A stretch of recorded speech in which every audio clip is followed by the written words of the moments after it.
So fines is one tool out of many. If you are hoping to hear a formula for calculation of fines, you won't hear it from me, because instead I would like to talk about the larger context of sanctions.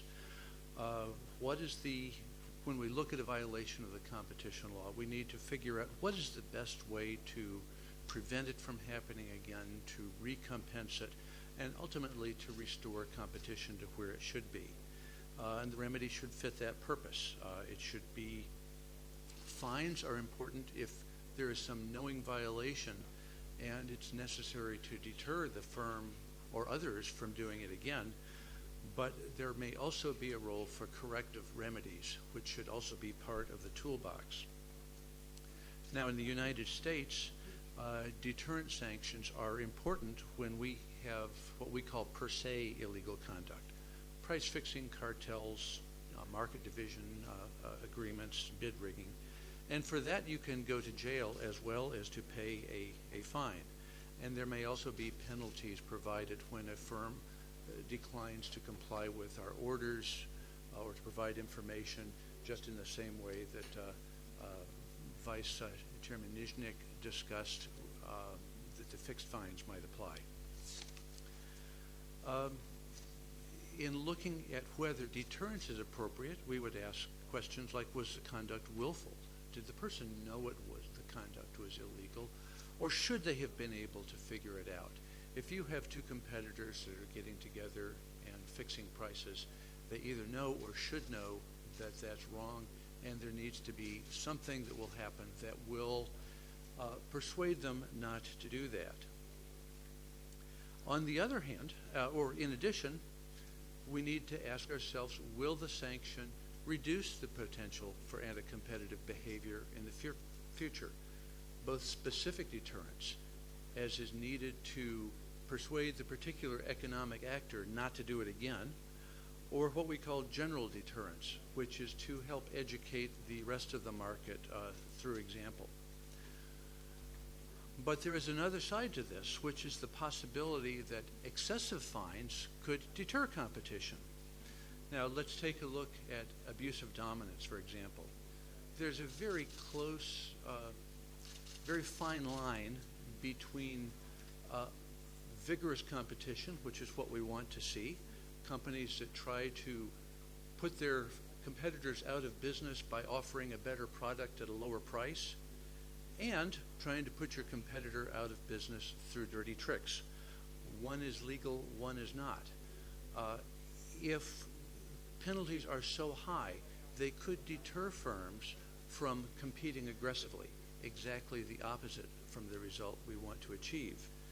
Similarly, in a cartel case, there can be a line between a productive collaboration, a joint venture, or something which is perfectly normal commercial behavior, and market division agreements.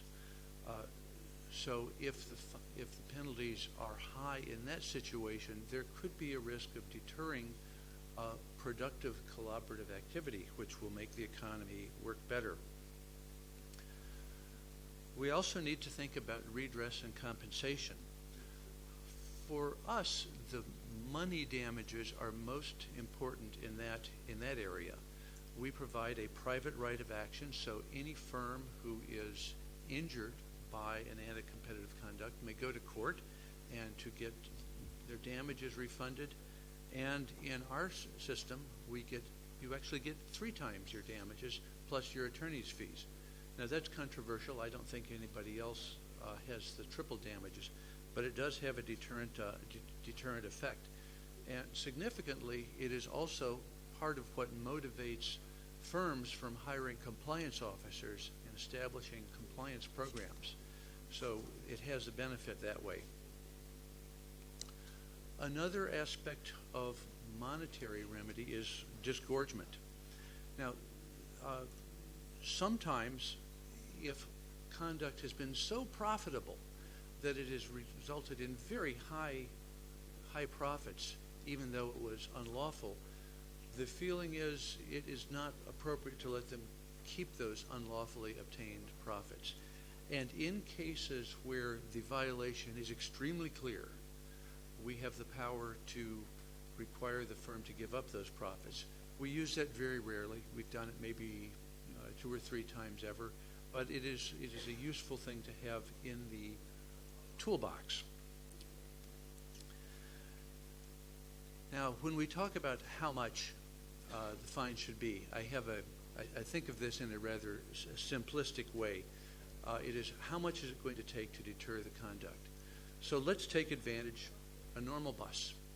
And if I understand right, a ticket to ride the bus costs 2 hryvnia. You punch it in some way to show that you've used it. But it's also possible to get on and just hope that no inspector comes by. So what kind of fine would be necessary to prevent someone from riding the bus without buying a ticket? Well, the question would be, from experience, how often does the inspector come by? And if you determine that the inspector will only come by 1 trip out of 20, then there is a 1 out of 20 chance of detection.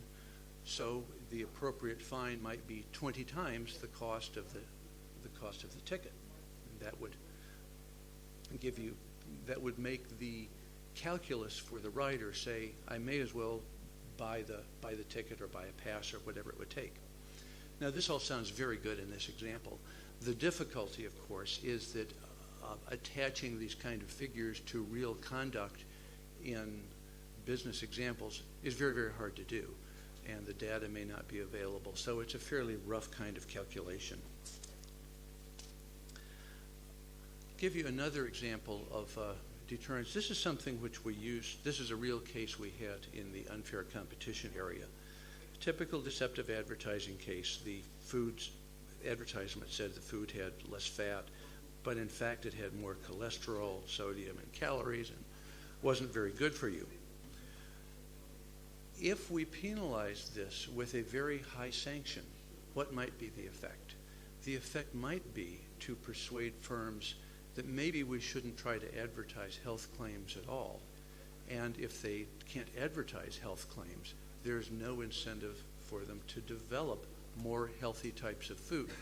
So we don't want to do that. We had a corrective remedy instead and said, do not cross the line, but we want to encourage firms to make more healthy food because then it's better for us. Okay. One thing that's been said, I need to spend only a second on it, which is that you don't want to have the fines be so high that it would force a company out of business, because it would be a very perverse result to say we are going to sanction a violation of competition law by reducing the number of competitors in the market. So we do take the ability to pay into account. The greater goal for us is restoring conditions of competition. And if you look at our orders, this is where they focus. Injunctions, cease and desist orders, and structural remedies that will try to put competition back in the way that it was before. In merger cases, we use divestiture remedies. And conduct remedies themselves also have a deterrent effect. Firms care about their reputations. They don't want to be seen as lawbreakers. So the fact that they are said to violate the law is something they want to avoid. And if the remedies are properly publicized, they give good roadmaps to other firms as to what the lines are of what is permitted behavior and what is not. Just one closing thought on this very important exercise is that every case is different. The conduct is different, the damage is different, and some flexibility is necessary to tailor the punishment to fit the offense. So there is a need to have a careful balance between the need for predictability and transparency with the flexibility to come up with the proper remedy. Thank you very much.